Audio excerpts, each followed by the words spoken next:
ఇవాళ అందుకే మిత్రులారా 10 ఏళ్లలో ఒక్క పని చేయలే. మల్కాజ్గిరి నుంచి మనం మేడ్చల్ వరకు మనకి ఎంఎంటీఎస్ రైలు ఉంటే పట్టాలు వేసినా కూడా డబ్బాలు కొనలే ఈ సన్నాసుడు. మనకు మెట్రో రైలు రాలే. మా జంగయ్య చెప్తున్నాడు ఇప్పుడే, అన్న మేడ్చల్ వరకు 4 నియోజకవర్గాలు ఉన్నాయి, మెట్రో రైలు రావాలి. 10 ఏళ్ళు అయింది, ఎందుకు తీసుకురాలే కేసీఆర్? కనీసం ఆలోచన చేసిండా? ఇవాళ మన ప్రాంతంలో జవహర్ నగర్ డంపింగ్ యార్డు ఆ నీళ్లతోని పక్కలున్న గ్రామాలు కలుషితం అయిపోయి చెరువులలో చేపలు బతికేటట్లేదు, ఊర్లలో మనుషులు బతికేటట్లేదు. కనీసం కాదాన్ని కూడా చక్కగా దిద్దలేకపోయినా సన్నాసి జవహర్ నగర్ డంపింగ్ యార్డ్ల. ఇలా ఏదన్నా చూడండి మన ప్రాంతంలో వాళ్ళు వచ్చినాక నష్టం జరిగింది.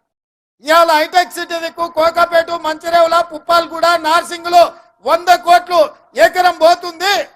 మరి మేడ్చల్ దిక్కు 10 కోట్లకు కూడా ఎందుకు పోతలేదు?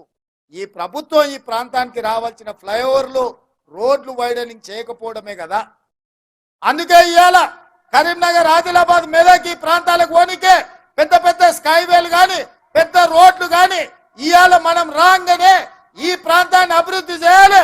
మనం కూడా కోకాపేటలో ఎట్లయితే 100 కోట్లకి ఎకరం భూమి పోతుందో మన ప్రాంతంలో కూడా ఐటీ ప్రాజెక్టులు రావాలి, ఐటీ కంపెనీలు రావాలి, మన భూముల విలువ పెరగాలి, మనం బాగుపడాలి.